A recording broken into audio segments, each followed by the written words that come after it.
This bread dough is so easy to bring on winter campouts. You just tear off a piece and bake yourself some fresh bread whenever you're feeling like it.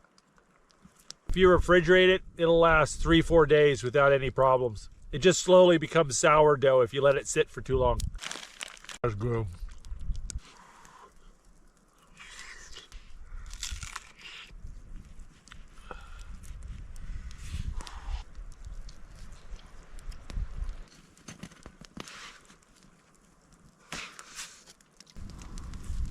Oh, look at that. That's gorgeous.